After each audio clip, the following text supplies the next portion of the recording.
Hello दोस्तों, स्वागत है आपका कहानियों की दुनिया में। अगर आप लोग कहानियां सुनना पसंद करते हैं तो यह चैनल आपके लिए है। अगर आप लोग रोजाना कहानी सुनना चाहते हैं तो आप मेरे यूट्यूब चैनल को लाइक करें और सब्सक्राइब करके बेल आइकन को ऑल पे प्रेस करें मेरी वीडियो का नोटिफिकेशन पाने के सबसे पहले। आज की प्रेरणादायक कहानी का नाम है इंतजार का फल। सब्र का फल मीठा होता है। आपने इस मुहावरे को जरूर सुना होगा। चलिए आज हम इस कहानी से जानते हैं कि इसका मतलब क्या होता है।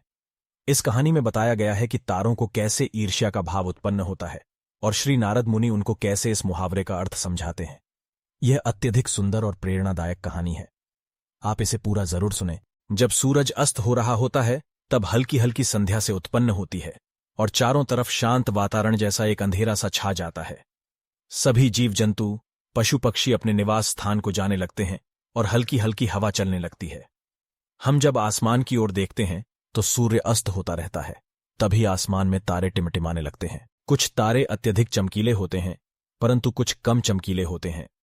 अधिक चमकीले वाले तारों पर हमारी नजर जल्दी पहुंचती है परंतु कम चमकीले वाले तारों पर हमारी नजर बहुत कम ही जाती है। इसलिए हम उन पर ध्यान नहीं दे पाते और उनकी सुंदरता फीकी पड़ जाती है। परंतु उन सब में से एक ऐसा तारा होता है जो अधिक चमकीला होता है, जिसके आने से पूरा आसमान जगमगा जाता है। वह इतना सुंदर और चमकीला होता है कि उसके जगमगाते ही लोगों के चेहरे पर खुशी आ जाती है। उसे हम स्वाति नक्षत्र के नाम से जानते हैं। अत्यधिक चमकीला और सुंदर होता है जिसके आने से लोग खुश हो जाते हैं।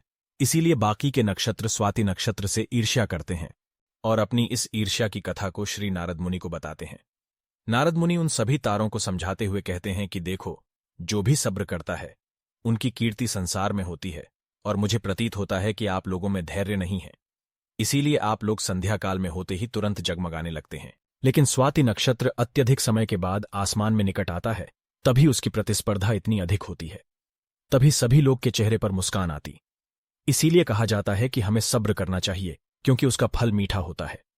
यदि तुम देर में आसमान में टिमटिमाते होते तो तुम्हारा भी महत्व होगा और तुम्हें भी लोग अलग नाम से जानेंगे। नारद मुनि द्वारा समझाई गई बात सभी तारों को समझ में आ गई।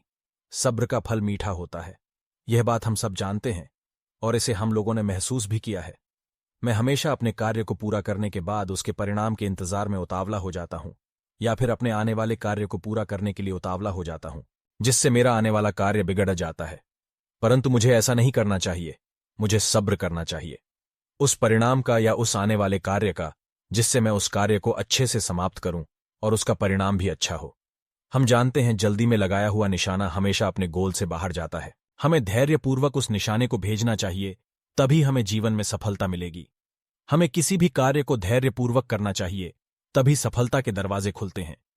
धैर्य ही ऐसा शस्त्र है जो विकट परिस्थितियों में मनुष्य के मस्तिष्क का संतुलन बनाए रख सकता है और उसको आगे आने वाली चुनौतियों को से निपटने के लिए नए मार्ग को बतला सकता है। बड़े बड़े महात्मा और महापुरुषों के द्वारा भी बताया गया है कि हमें भी किसी कार्य में सफलता पानी है तो उसे चिंता मुक्त होकर करना चाहिए और सब्र रखना चाहिए। परिणाम की सफलता अवश्य मिलेगी। पूरी वीडियो देखने के लिए आपका धन्यवाद।